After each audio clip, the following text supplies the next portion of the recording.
What's up, everybody? It's your boy GQ, and I'm here with Boulevard.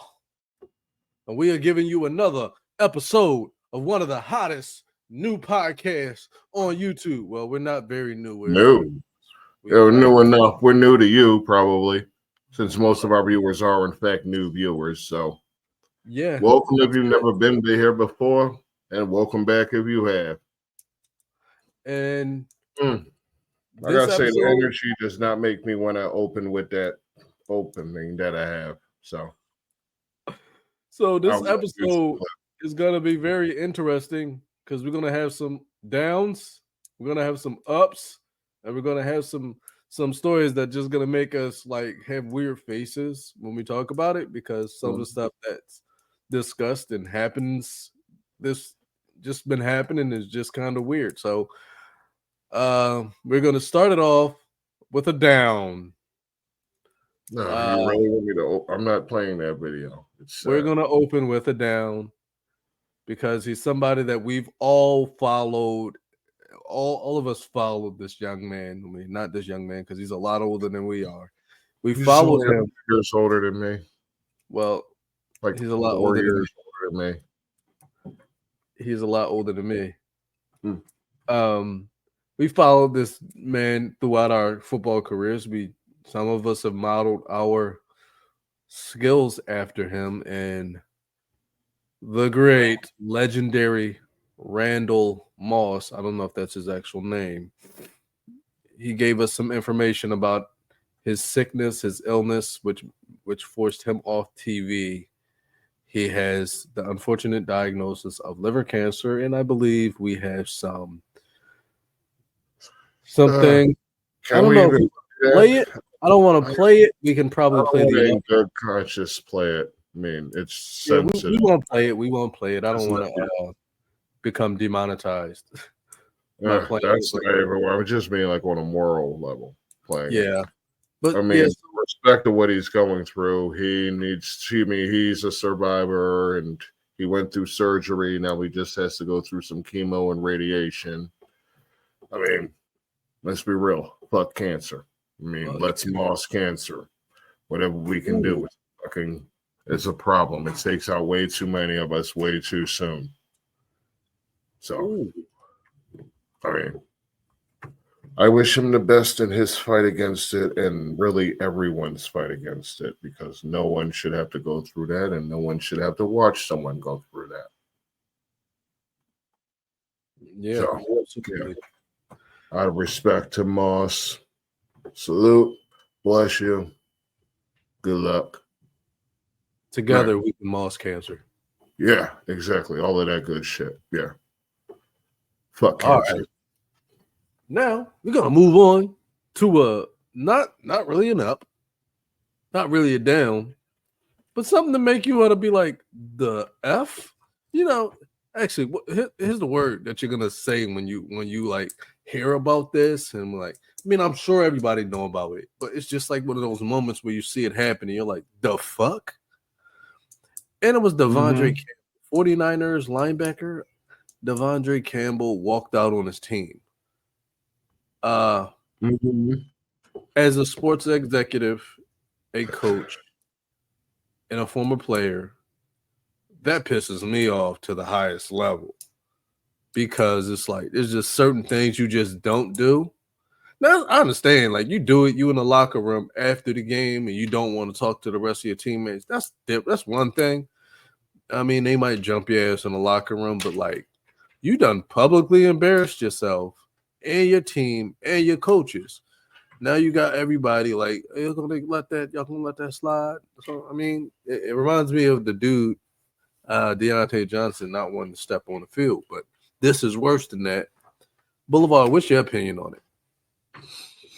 My opinion on it is, unless he was having an emergency, a family emergency, or a bathroom emergency, there was no reason for him to, at any circumstance, say he did not want to play in that game. If he was on that sideline, as an employee of the NFL and the San Francisco 49ers. Okay, that's the fact. That's key. He was being paid as an employee to participate in that game. Now, we all work. We all have employees. We all have coworkers. You know that dude that calls out at the last minute? That's what he did. At a crucial moment, they needed him. He did not show up. He bailed on his team. I mean, that's the equivalent of a no call, no show. And that'll get you fired in most fields, my understanding, unless you're like unionized or you really got it in. You're probably not going to be too secure. It's going to be a problem because you can't do that. You can't pull out in the middle of a fucking game and say, I don't want to play. You can't do that. And then walk into that locker room, people who just pour their sweat out, risk their health, risk for the hands, feet, all that good stuff. Well, then they got to go through that whole process while you're just sitting there after you refuse to play. That's some nut ass shit. I mean, really. Now, I mean, we all probably feel the same way. Nobody's really going to be like, oh yeah, good for him, for checking out of the game. Mental health is important. It wasn't none of that bullshit.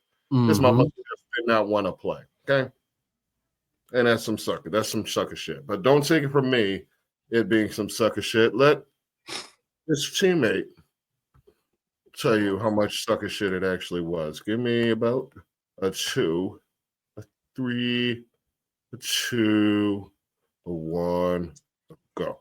I mean, if he didn't want to play, he shouldn't have dressed out. He could have told him that before the game. So I feel like there was some sucker shit that he did. Definitely hurt the team because, D went down and we needed a linebacker, and I think Flan was banged up too. So for him to do that, that's some sucker stuff to me, in my opinion. Like, it's probably going to get cut soon. So, it is what it is with that. Probably gonna get cut soon, but it is what it is with that. Some sucker shit. Sucker shit. Anybody who's put their risk themselves on that field just for the love of the game, just for the glory, not even for the paycheck, don't understand that.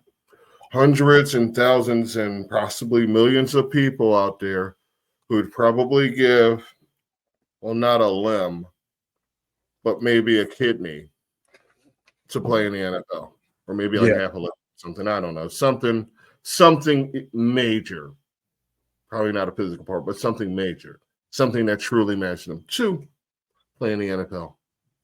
Yeah. One game, one play, whatever.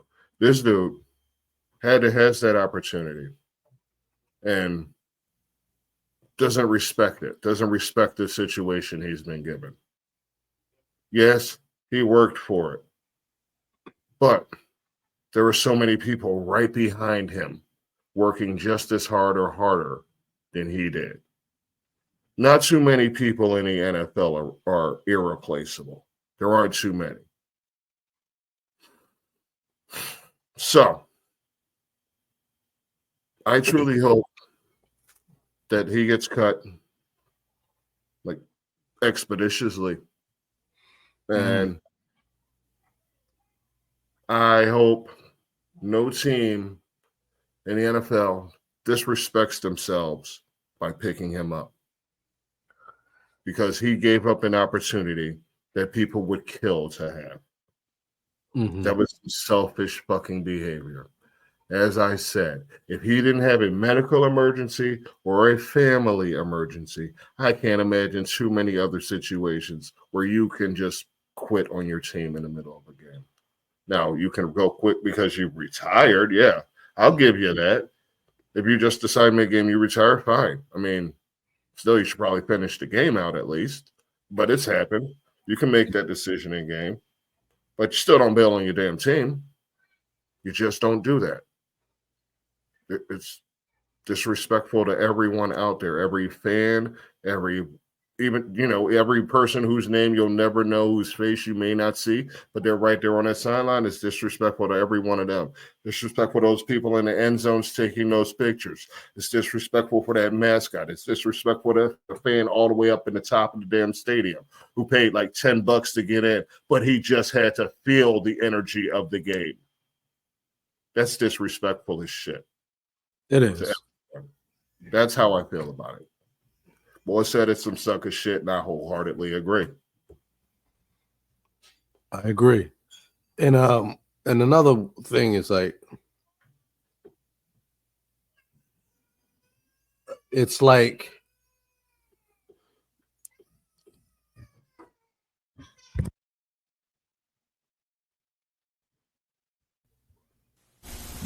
After these messages, we'll be right back.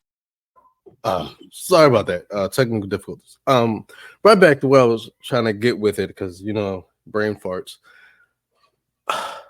The whole situation with Devondre Campbell, it brings up so many different things. It's like, I feel like the NFL has gotten so lax with contracts to the point where like they don't really enforce the legal aspect of it. And I feel like at some point they got to go back to enforcing the legal aspect of it, because what he did essentially is a breach of contract. Like, you didn't show up. It's a breach of contract.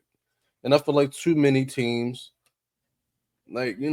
are way too lax on the contract, because I'll tell you right now, if I hire a contractor to come work for LFTB, I'm going to expect them to come out here and work for LFTB. If they don't, then not only am I not going to pay the rest of the contract, you're going to have to pay me if I did happen to, like, if I pay somebody to come out here or come here, straighten up our systems or help us prep the studio, and they don't show up. If I paid you that money to do that, then and you don't do that, then you gotta pay me. You gotta come up with that bread. That's what happened to the last guy, and we know how that turned out. And like what you said, there's just so many people that would do so much to be at that level. Like, I sit there and I have a roster. On one end, I have a roster of 70 people that are trying to earn a spot on a developmental professional team just to get noticed enough by a low-level arena team, because they know that there's a possibility that they can probably move up in their careers. Chasing a dream. And this guy is literally spitting in their face saying that I'm right here and I don't even have to do shit to be here. Blatantly disrespectful. So it's like, it's somebody out there that probably have an excuse for him. And that person that has an excuse for him, I'm going to let you know right now, you're part of the problem. Like, you can take all the FUs that I throw at Devondre Campbell, the FUs I throw at Devondre Campbell, that I'm going to throw them at you too, because you're part of the problem if you think that this is excusable. Drink Franny's Irish ginger ale. Not a sponsor. He just likes it. I do. I want a ginger ale now. Next sort of story. Next on the agenda is something that's been like a really interesting story. It broke a few days ago. We kind of knew it was going to happen, but legendary head coach GM Bill Belichick took the head coaching job over at University of North Carolina. Looks like Tony Storm won. Go on. Belichick took on this head coaching position at UNC. Now, UNC, him coming to UNC is kind of big. It's major, almost may even be just as important as Deion going to Colorado, because it brings like a certain level of energy and stardom to your coaching ranks. Because not a lot of college teams, you have coaches who are football famous, and like, yes, Belichick is football famous, but he's like renowned. Like, almost everybody knows Belichick. Not everybody knows Mr. Franklin from Penn State. Not everybody knows who that is. Not everybody knows background. The guy he's replacing. Yeah, not everybody doesn't know who that is. So Belichick is a coach that has 6 Super Bowls. You bring a guy with 6 Super Bowls Well, even if they were flukes, you bring a guy with 6 Super Bowls to a college organization, just know that this guy is going to be sitting across every man who has a son is going to be like, if Bill Belichick, he's going to be like, I want my son to go here. I want my son to go here. And that's what's going to happen. They're going to be the same way. And That's the hope, yeah. yeah, and then so I think it's like a really big move for UNC. It may change the game. Or worse, Or worst Yeah. case, he's an old guy. The last guy was an old guy. The coach he replaced was old.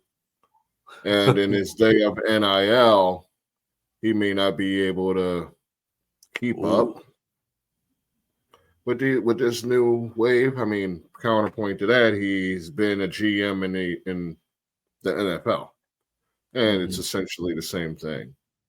Right. They're just pro con, I guess.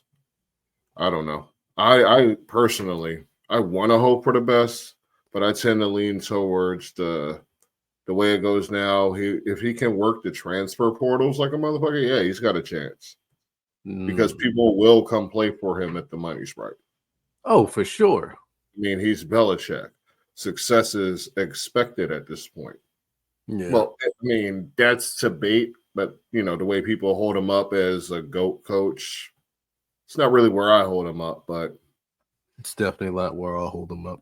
Yeah, I mean, in college, yeah, he would immediately be one of the 10 best coaches. I wouldn't be sure. Let me see. What was North Carolina's record last season?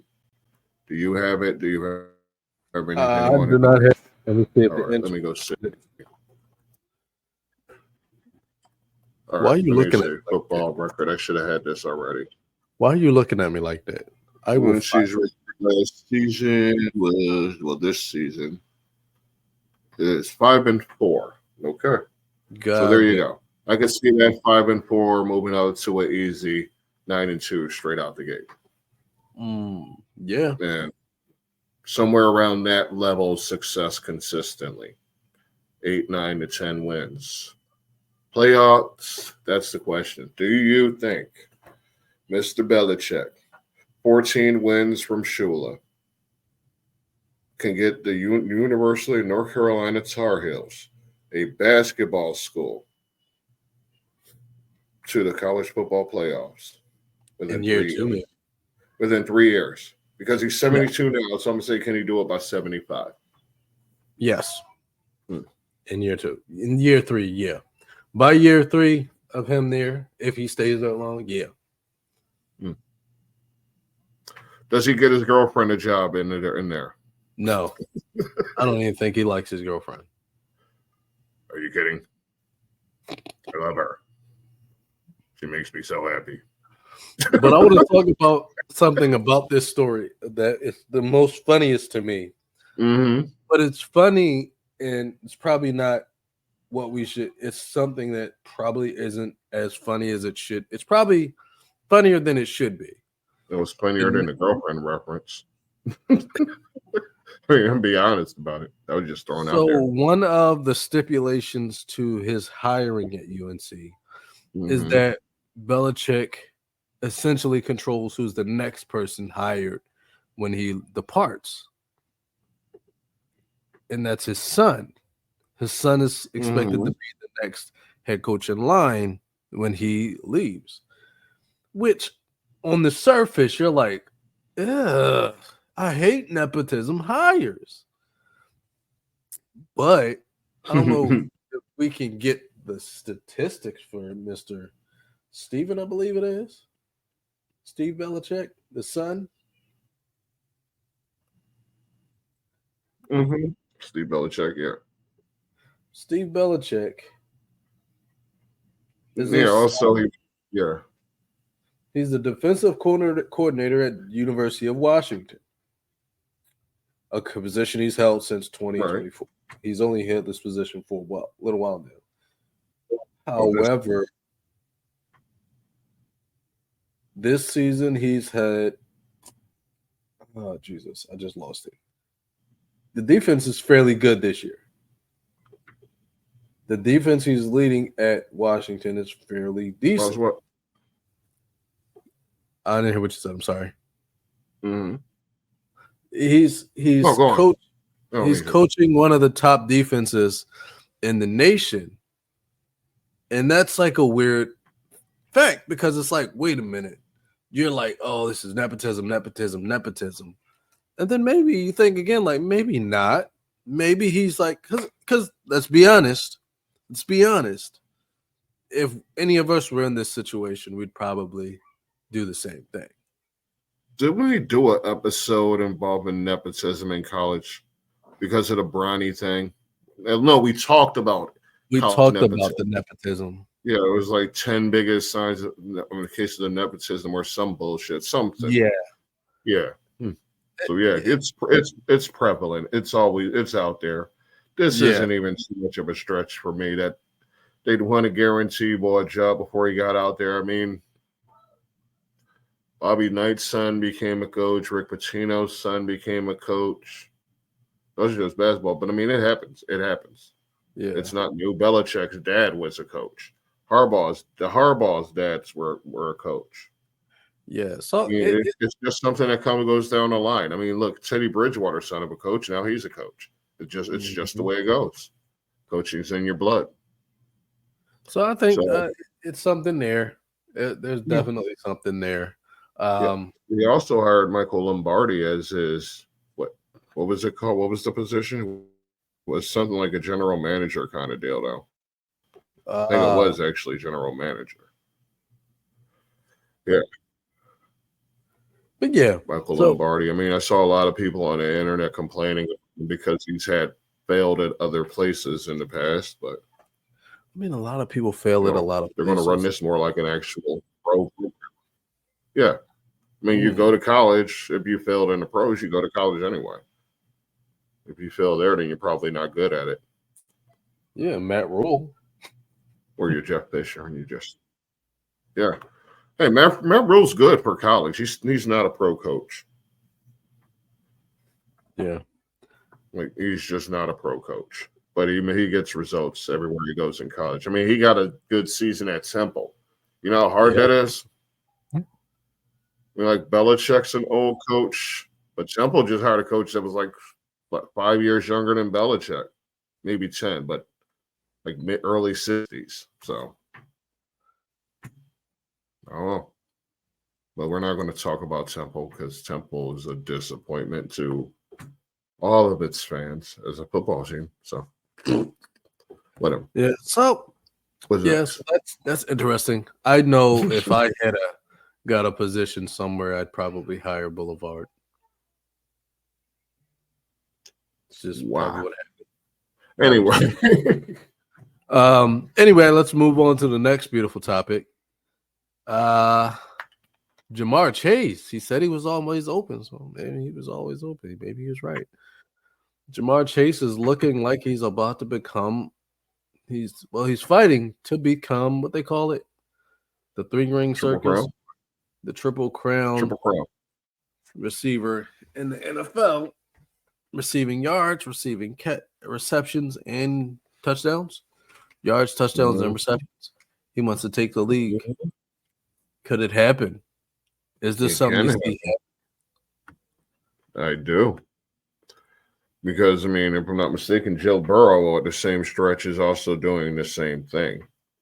So, I mean, they're despite their record, they are still a dangerous combination. But let's see. Let's go to the numbers for Chase. Jamar Chase. Chase has on 127 targets, 93 receptions, 1,319 yards, and 15 touchdowns. Let me check one thing. Yes, there are only two receivers averaging over 100 yards per game. It is Jamar Chase and Nico Collins, but Nico Collins has only played 8 games. Jamar Chase, the lead he has a 6 reception lead on Brock Bowers and 8 on CeeDee Lamb. He has what's that? About 140 yard lead on Justin Jefferson, and a 6 touchdown lead. Yeah, that's his to lose. Second place is Terry McLaurin and Amon-Ra, with both having 9 touchdowns. So that's he's got that. He's got the touchdowns, and it's possible for him to break the record. What is it? 21 or 22? The record for what touchdowns is, I do believe 22. Yeah. Yeah, Calvin Johnson. 22 or 23. Yeah. I ain't gonna look it up, but yeah. Yeah, ain't no point. But yeah. Point is he can catch it. Yeah, he can catch it, and it's his take. But here's my question: if Joe Burrow keeps playing like he's playing, and Jamar Chase plays like he's playing, and the Bengals the record doesn't really improve, would you say there's cause to start saying that maybe it's time for Zach Taylor to go? Yeah, I mean, something's got to be done because it's almost it's somebody's responsible for the fuck ups over there in Cincinnati, for the failure. Yeah, you can't have this kind of success but at the same time have this much failure to be in a position they are, to have that. I don't know if it's bad luck, busted play here or there. I don't know. I haven't watched too many Bengals games this season, but something's got to be done. That is clear. Right. You see this one thing that's working, but clearly somewhere in the numbers it'll show that something's not working. Like the problems will show themselves. I don't know if it's a position. I don't know if it's a coaching scheme. I don't know. Like I said, I haven't seen too many Bengals games. They don't run them too many up here. Right. So, but I ain't mad at what Chase and Burrow are doing at all. I mean, ride that shit till the wheels fall off. See how much you can run that up. Go for it. Go for it. There's no reason for you to stop doing what you're doing. Does it mean get rid of Zach Taylor? It could. I mean, he's an offensive guy, right? Yeah. I mean, so I don't know. He's might be doing something well. They're getting numbers. They're just not winning. So I don't know. I'd have to go look at the numbers to see what the defense is doing, really, is the point. Is it a solid defense? I don't know. If it's a defensive issue, then, yeah, somebody has to go, and it's probably the defensive coordinator. Because, I mean, Chase Brown's been doing his thing, and talking about Jamar Chase is doing his thing. So it's probably on the defensive side of the ball, I would assume.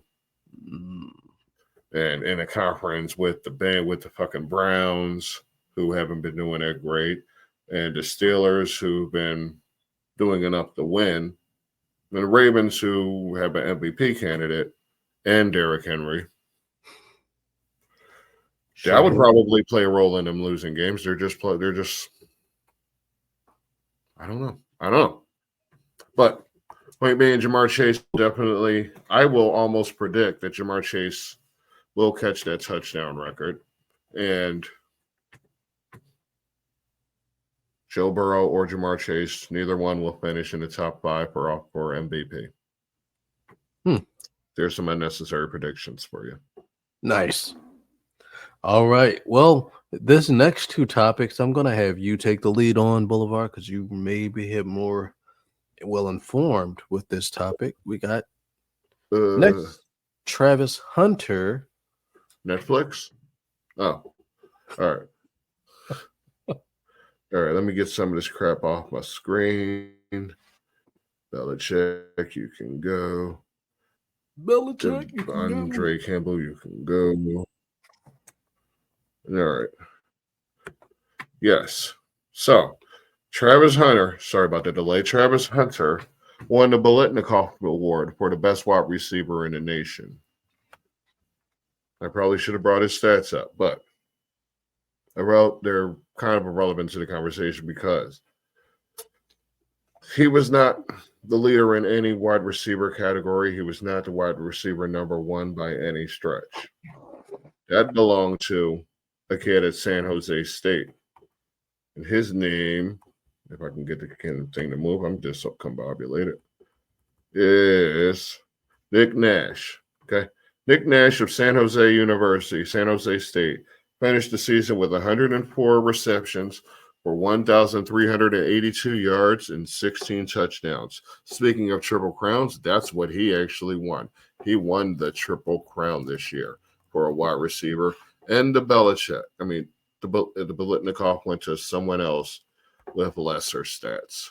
So this makes me wonder, what matters more when it comes to award season? Is popularity more important than stats? Let me also point out other dudes' stats. Let me bring out Hunter's stats just to point out they're not a slouch.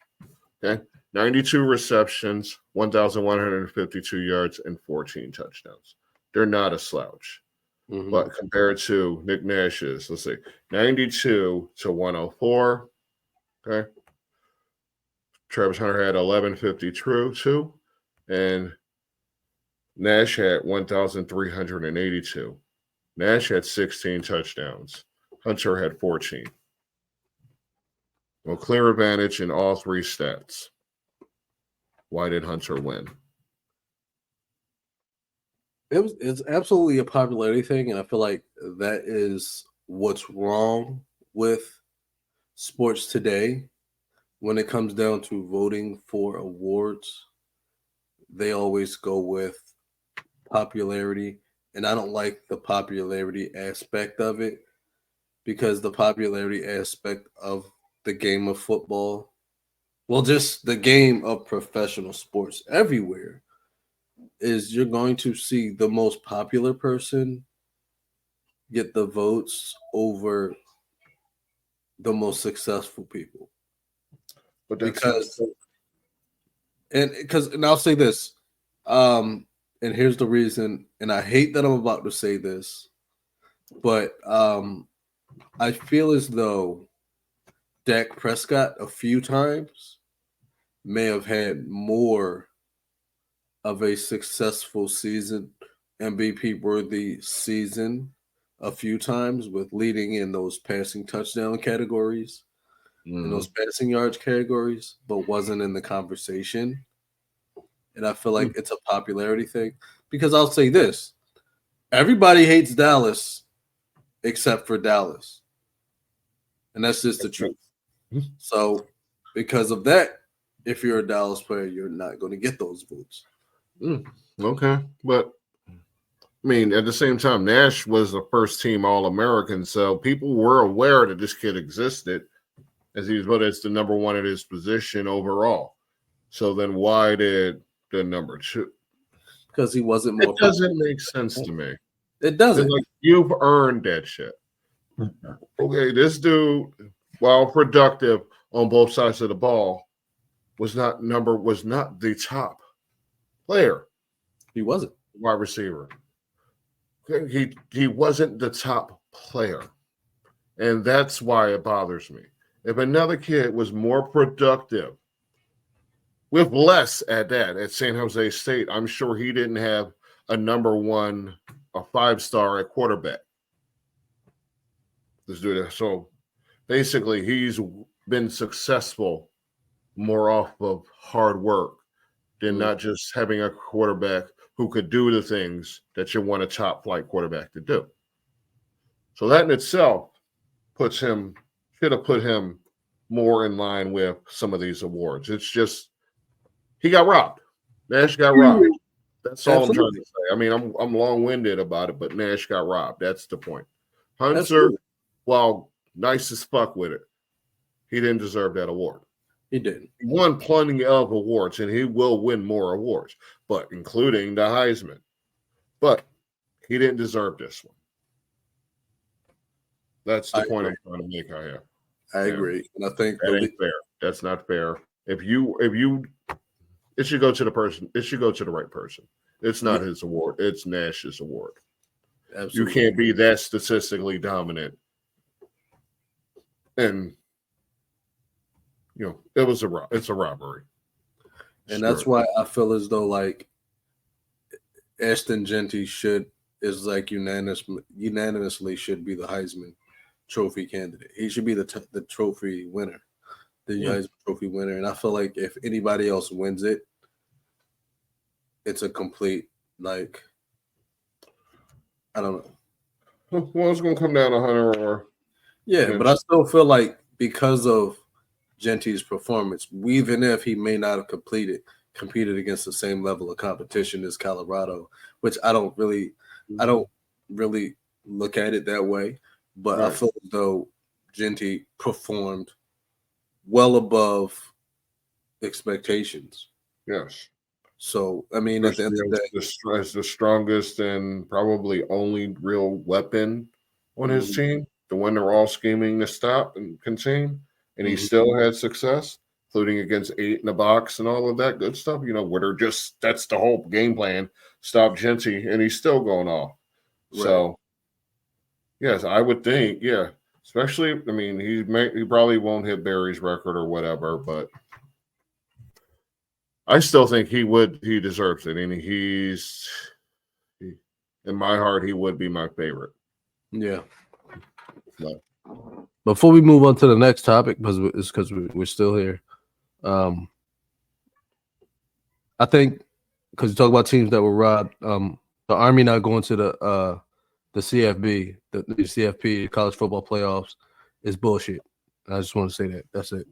We can move on to the next topic. How many years before Belichick gets his team to the college football playoffs? 2. Not this year, but next year. Okay. So next topic is the Sportsmanship Act.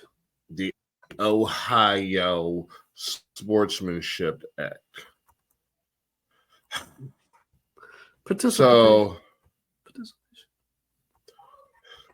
okay, so in November, y'all probably remember the fight broke out on the field, and I can't remember who that player was, but somebody tried to plant the Michigan flag on Ohio State's field, and a fight broke out. I just remember some former player getting into it with players on the field, and but now, because that happened, and both schools were fined $100,000, a state rep for Ohio has introduced the OHIO Sportsmanship Act to curb flag planting attempts. I am proud to introduce the OHIO Sportsmanship Act to make flag planting at midfield a felony in the state of Ohio. Behavior that incites violent brawls and puts our law enforcement officers in danger has no place on the football field. Williams posted on Twitter. I would not call it X. It would prohibit, quote, planting a flagpole and flag in the center of the Ohio Stadium football field on the day of a college football act, and to name this the OHIO Sportsmanship Act. That's just like, is it really that serious? Is it? I think this is like one of those things where it's just like, it just screams soft shit. Like, just be fucking soft. Like, and this is why I feel like the title of this video is just gonna be so fitting, because the guy on TikTok says it best. Shit's getting weird. Like, because football isn't about what it's. Okay. Well, it might already be weird, but this shit is weird because it's like, it's like you overprotecting quarterbacks, like to the point where like a tap can is a 15-yard penalty. Mm-hmm.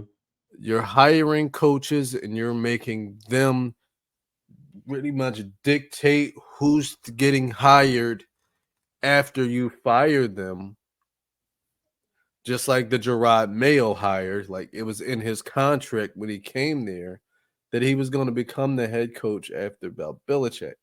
So even if he, and then like that's why Gerard Mayo was hired to be New England Patriots head coach, because it was in his contract. It was in his contract that he'd become the head coach when Bill Belichick left, knowing he wasn't the most qualified to take over. And here we are. It's just like the football's getting weird. And then like they have like a rule that planting flag is unsportsmanlike. The whole sportsmanship act. It's just like it's weird because football is football and you got to get back to playing football. And the fact that you got to get a senator or mayor or governor or whatever representative, I can't remember his name, whatever he put this bill out. Stevens, Josh Williams. Ugh. Like him doing that, like this is why I hate when certain people get involved with the sport, is because like you doing this and it's like, listen, you trying to take the fun or the passion out of the game or the competitiveness out of the game. It makes me feel like I don't want to play there. It's like when you guys want to go play somewhere and they're like, oh yeah, you can't tackle. I don't want to play. Or like when you get in a fight and they're like, no hitting in the face. Yeah, no grabbing. What? Yeah, I don't want to play. I don't want to. You can't trip me. No, we know you don't say you can't check on me in 1, 2, 3 hold. No. You're taking the fun out of it. You are taking the fun out of it.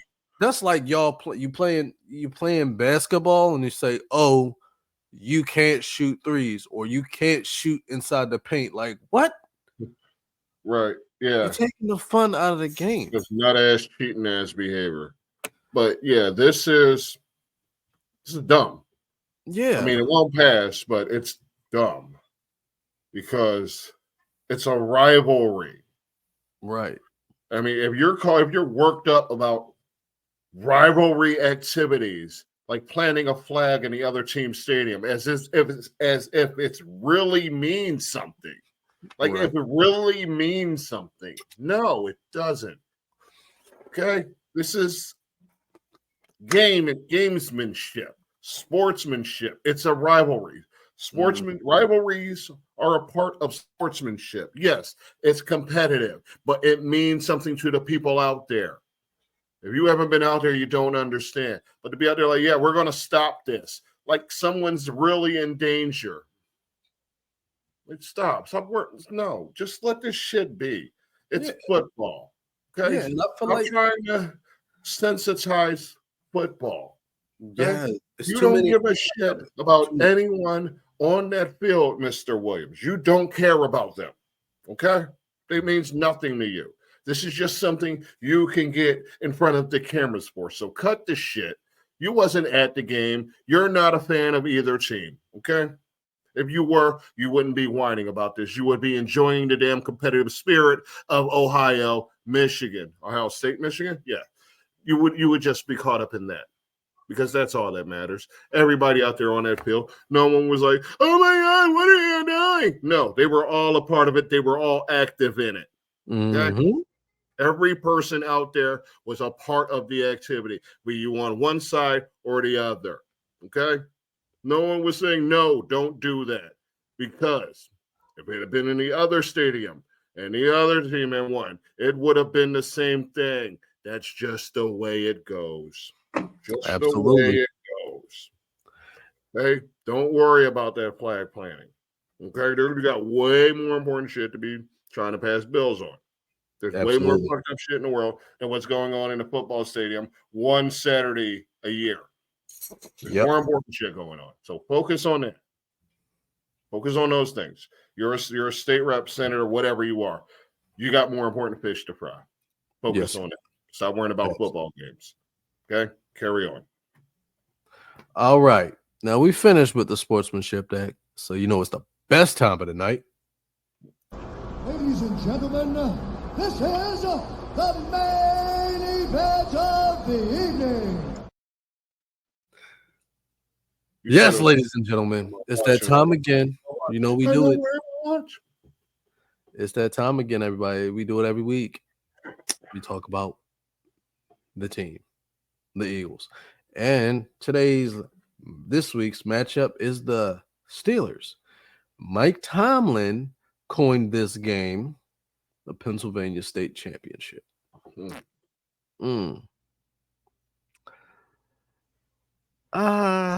Pennsylvania State Championship brought to you by the letter L because that's what Pittsburgh's going to get. All right, let's discuss. I Where don't you- disagree with you there. I feel like Where would- there's a lot of struggle, but this is going to be one of and what's going to happen is I have to ask the question: are they going to be able to stop Saquon? I don't know. Has anybody been able to stop Saquon? Stop? No. The only thing that stops Saquon is what's his name? Sirianni.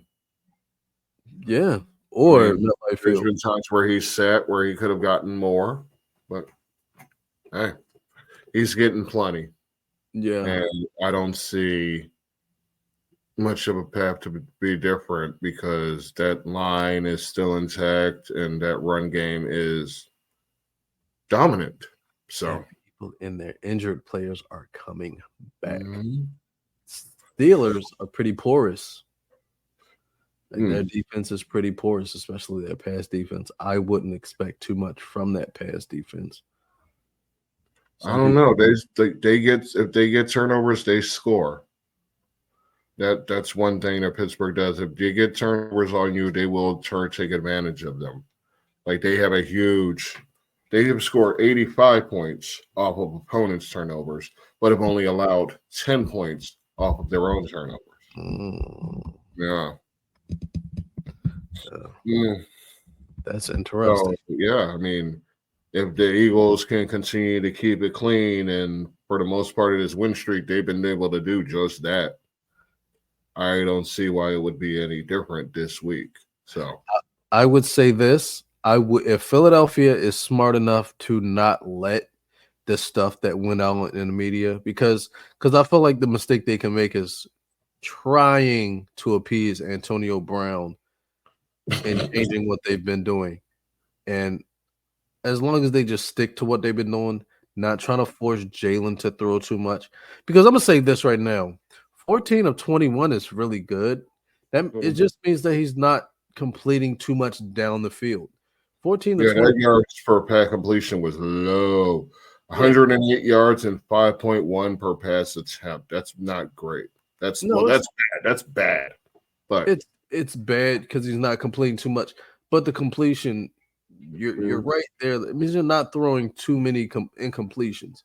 right. But I would say that they could start designing some plays that are like the dink and dunk stuff has to go. They got to use these deep threats that they have with AJ and Devontae. But again, they got to also catch these guys in the right position. If they're not in the right position, you may have some problems, especially without Dallas Goedert and then not having a solid third receiver.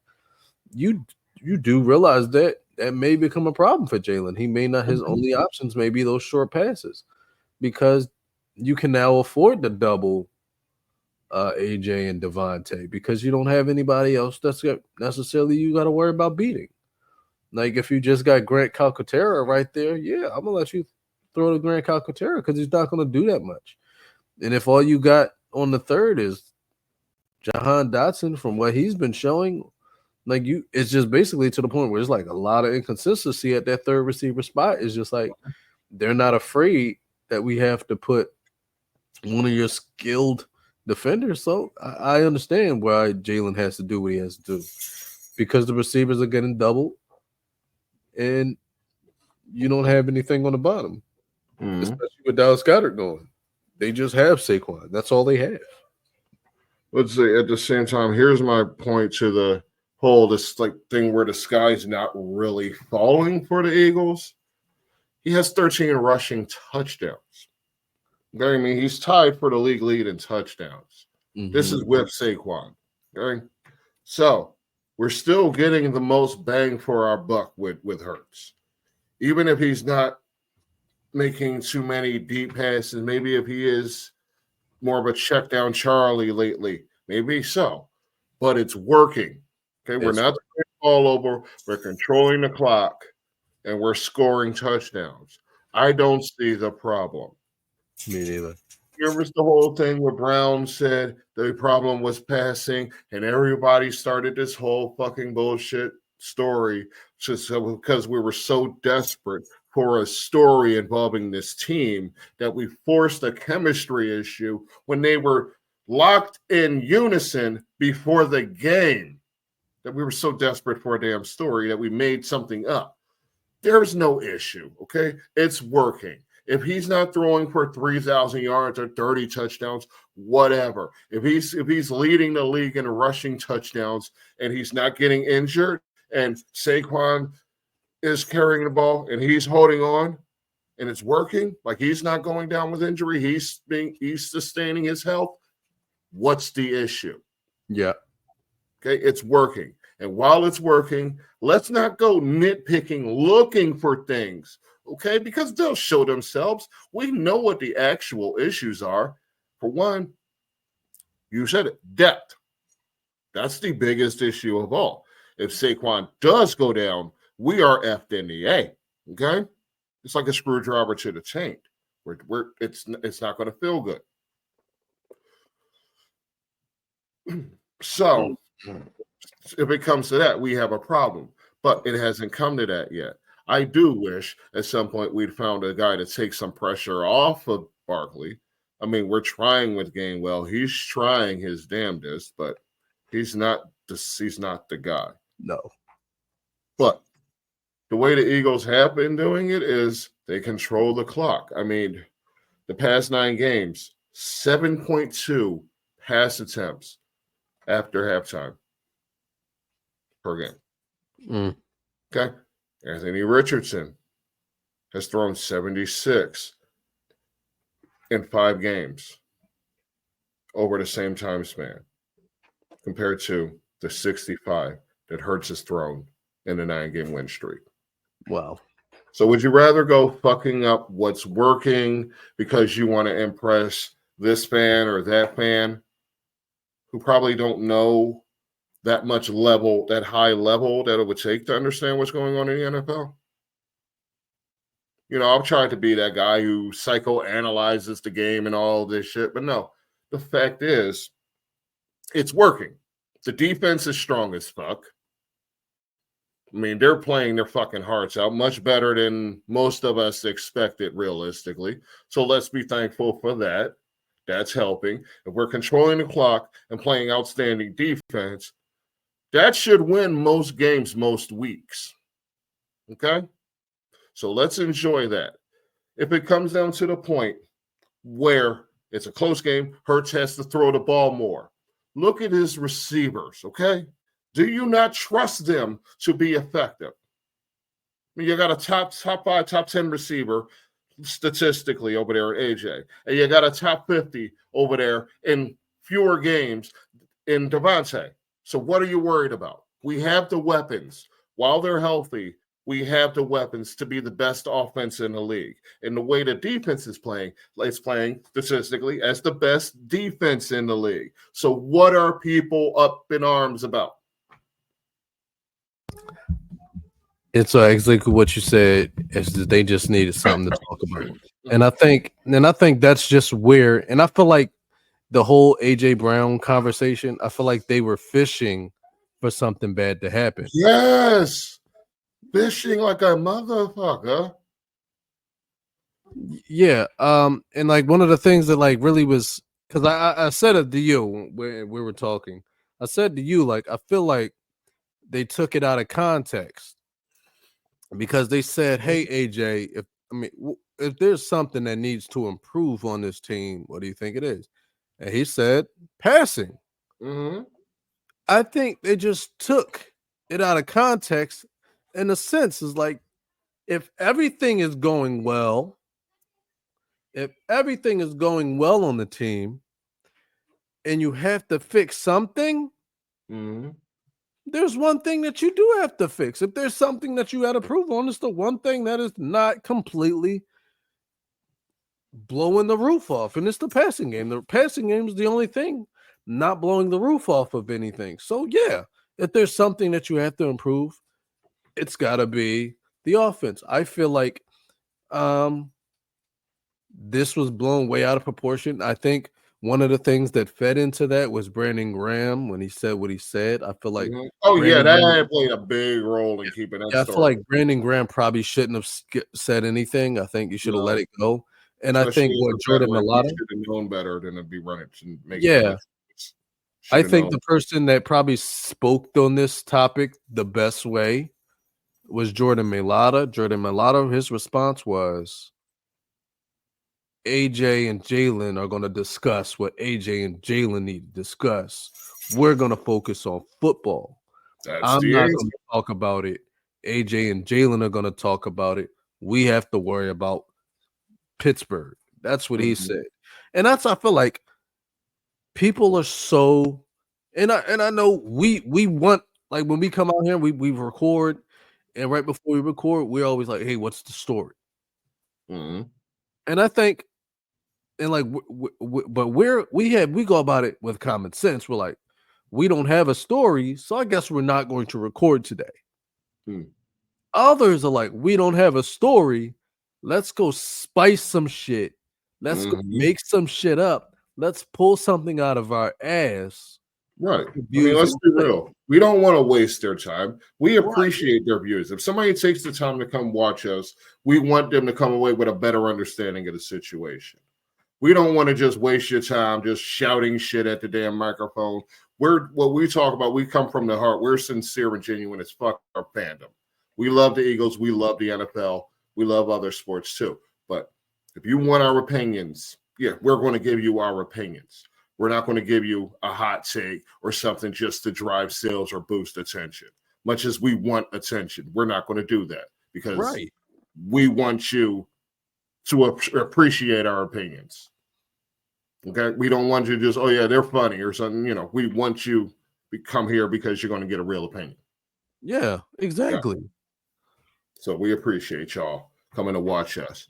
Yeah, and like we're not going to come out here and be like, we're not going to be like what was that it was like, I swear it had to be somebody who did not know anything about football, because it was like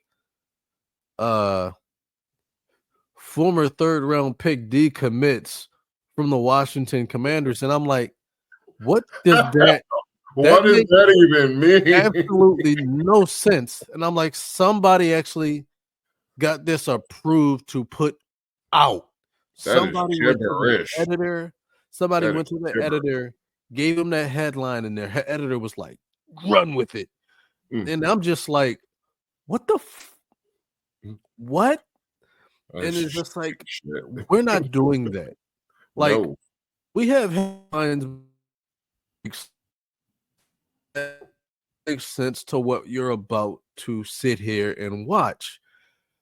Like, we actually take the time and we do it. We're not going to make up stories. We're not going to come out here and try to drag our team like the whip. We're not, and that's one thing that we don't do. We're not going to come out here and try to drag anybody. We're not going to try to drag anybody that might be our competition, because, you know, one day we might go on the whip. We might invite them onto the show. So we're not going to come out there and drag them. But at that same time, don't call yourself the Eagles, the official channel of the Eagles. Don't call yourself the official podcast of the Eagles and then talk shit about the Eagles. Like this, don't do that. Swings over here. Like, don't do that, because it's corny. It's stupid and it's bullshit, and like ain't nobody with it. Like, everybody hates the whip. Like, that's what you're known for, is being the channel that people just don't fucking like. They're the channel that players come on to tell you how garbage you are. Like, you guys just weird. You're weird. That's what you are. Like, you're weird. And that's my thoughts on people who like call themselves Eagles. Screen, radio, TV, and cable, baby. This is an exclusive. To pull at the negative light.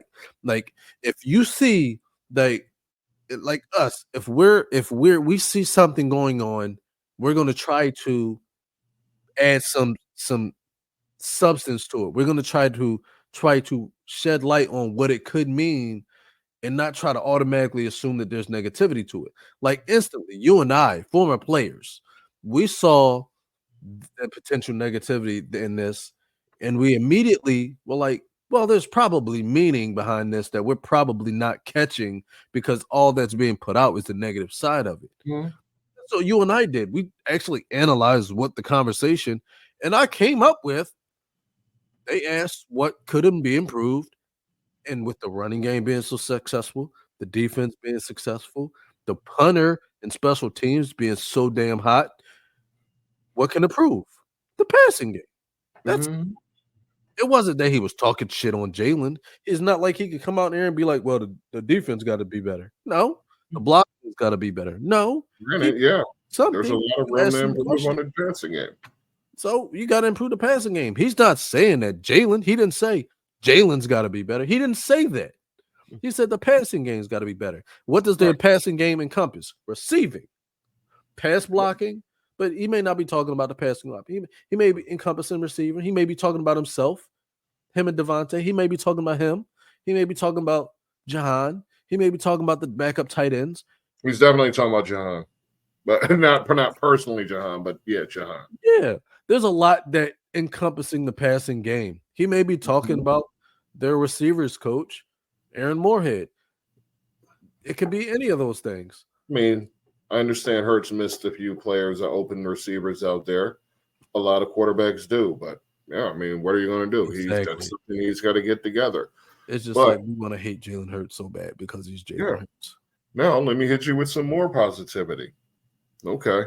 First, I'm going to point out to you that this is, in fact, something that will come up in the game. Alex Highsmith's going to be back. He came back last week. With him, they have a 39.5 pressure rate, so that they get pressure on a QB. That's second in the league. Okay. Under pressure, I always bring these stats up because it's important. Under It is. pressure, Hurts has completed 46.1% of his passes for 5.1 yards an attempt. That's about his yards per attempt from the last game, just for perspective. While he's got a clean pocket, he's completed 78.5% of his passes. That's second in the league for 9.3 yards an attempt. That's third in the league. Okay. Also relevant to this game at hand. The Steelers play man coverage on 31.6% of their defensive snaps. That's eighth in the league. Hurts abuses man coverage. It's average 10 yards per attempt against man coverage. That's second in the league with a 10.2 touchdown rate. That's seventh in the league. Are y'all sick of hearing it like that yet? Because I'm sick of saying it. But yeah, those are relevant facts to the game. Okay, just figured I'd just try to squeeze those in somewhere. But the most important one, well, no, I'll come back to that if we get back to the defense. Yeah. Oh, I mean, you might as well tell it because I ain't got All it. right. All right. Well, over the past 9 games, the Eagles have allowed a 62.7 completion rate. That's eighth in the league. 5.6 yards per passing attempt. That's first in the league, and a 2.4 touchdown rate. That's second in the league. That's dominance. That's league-wide dominance. We are beating everyone pretty handily. Even if the scoreboards don't always say it, it's a pretty damn. The Eagles are playing as good as they can defensively. And it makes me want to say one thing about them because they're beating teams decisively. So I would go ahead and argue that the Eagles are the best in the league. You know. Okay. I will not argue that statement. So that's all I have for now. Boulevard, do you have anything else that you want to let the world know? I'm going into the page because I know I had something specifically for this that was relevant to the stats of Jalen Hurts. Hold on. You just talk and stall them for a minute while I get here. Stalling and why we get there. It's just we want to continue to say that, like, you guys got to be supportive of your team, because if you're not one of these people actually analyzing things, don't be out here talking out your ass. The whip. Sometimes Seth Joyner does it too. Except Joyner's awesome. I like Seth Joyner, I do, but sometimes he gets way too hard. He's way too hard on his team sometimes. So I mean, and I mean, and I get it. As fans, you want your team, you want the best from your team, but you got to understand and really like look into it that your team might be performing the best when your team is the best. It's, like, you got to understand everything can't go your way. So right, I think. All right, I'm just going to put this picture up on the screen so they can see it, and that way I don't need to recite it because y'all can read. I mean, I assume y'all can read. Y'all found us, and we're just a bunch of letters. So LFTB, that's live from the bench. I mean, just look at this. 9-0 record, best in the league. Passer rating, third in the league. 12.8 yards per completion, fourth in the league, which is amazing. The yak is ridiculous. 381 rushing first, touchdowns first, interception tied for second with 1. Like, what are you complaining about, people? Just enjoy it, okay? We haven't had this kind of success too often in the history of this franchise. So instead of getting caught up in the fact that it's not a perfectly tuned roster, let's just appreciate what we have. What we have is a team that's on a winning streak, that's close as fuck to claiming the 1 seed and the bye for the first round of the playoffs. Let's enjoy that. Let's enjoy the possibility of having home field advantage. Let's celebrate this team. Let's enjoy the possibility of our running back, our first-year running back, breaking the rookie rushing record. Let's embrace that possibility. Let's celebrate the possibility that we can have a player actually win one of the top awards in the league this season. Yeah, how often does that happen? This is the best season we've had in a long time. And I know come week 3 or 4, we were just like a lot of you. We were trying to figure out what was wrong. But you know what? They figured it out, okay? Let's enjoy this. If a push comes to shove and the scheme needs to change and they need to air the ball out, we have the weapons. We have the technology. We can build it. We can sustain it. Stop worrying about nothing, okay? We're going to be all right. It's going to be all right. Turn this TV off. Yeah, and I want to channel the Ayatollah of rock and roller when it comes to these numbers. And like Boulevard was saying, appreciate it. And I'm just want to say, breathe it in, man. Because this is just good. He may not come out here and be throwing touchdowns like a maniac, but he's putting them up. He's putting touchdowns. He's putting 6 on the board, and that's what matters. He's applying pressure. That's what you guys are failing to understand. That's what you guys are failing to appreciate, is that Jalen Hurts is applying pressure. He's doing something that no quarterback in the league is able to do. No, he's got 29 total touchdowns on the season. Okay? Yeah, he's applying pressure.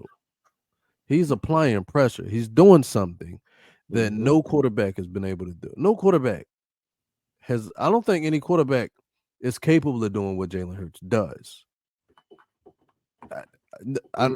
It's Lamar and him. Yeah. No. Lamar can't do what Jalen do, and Jalen can't do what Lamar do, because Lamar is the kind of guy that's going to beat you with straight speed. But when is the last time you've seen a quarterback that'll beat you with straight strength? Like Jalen is a different breed of quarterback, and the fact that you got a quarterback that can get down into the nitty gritty to where that there's a play that is like, oh my gosh, so dominant that when you see it run, it's almost automatic, and you can't do that with anybody else. You can't do that because Jalen Hurts is a different breed of quarterback. So by your standard, the tush push with Jalen Hurts is kind of this Kareem skyhook. Correct, because people have tried to duplicate it, but they can't duplicate it in the same way. It's one of those things that, like, when you have a play, this is like one of the third times Philadelphia has ever had this happen, where the league have meetings to try to get this play banned, like what was it? Philly Yeah, you want Philly Philly? special. They tried to get that banned, or they were like, "Oh, that was illegal. It We was the shouldn't tush have push they tried to get. It was the tush push, wasn't it? Yeah, they did that with the Philly special, and they did it with the Philly the tush push. They did it in the offseason. They'll probably try to get it banned again. They made a rule to where that they have to be at least 2 inches behind Jalen, and they thought that was going to stop it. Jalen is Jalen, and Jalen has a certain ability that you cannot stop. It's just something that nobody is really going to be able to stop Jalen, because Jalen has the lower body of a fucking ox. Right. He's gonna push you back. So if you don't get the leverage over Jalen, you're not stopping Jalen. So that's just where I like, guys, don't be upset with your team. Don't hate on what you got. Appreciate what you got, because when it's time that he can't do that, you're going to be like, damn, I miss when he can do that. You know, if you want to sit here and say we need to change quarterbacks, you're going to regret the day that Jalen is not here. So appreciate what you got now. Breathe it in, breathe it in, breathe it in. And I want to get ready to close it out. Funny that we're breathing it in and I'm clenching like I'm turtling apart right now. Nah, man, you gotta let that out, man. You know, when Not when I'm trying to breathe it in. That's your problem. But I want to say this as we get ready to close out. Mm-hmm. As the Deacons have the Tides and offer trades. As we pass along, Wait. I think I have a stat. I think I have more stats. I have more stats. Boulevard There has. you go. I had one that was pretty damn relevant. They Oh yeah, already left. rush That's right. percentage. Okay, these are the number 1 and 2 rush percentage teams. Like, they rush more than every other team in the league. They're also 31 and 32 in pass percentage. Obviously, that's all. I just wanted to get that one out there. Baltimore and Philly. No, Pittsburgh and Philly. Oh, okay. Oh, that works. It's percentage, not like total or overall. Oh, Just well, to that I say unto you guys, whether you're Michael Penix or Deshaun Watson, we can't all be starters. So Boulevard, let them know what these assholes can do. They can do what Devondre Campbell did and hit the bench.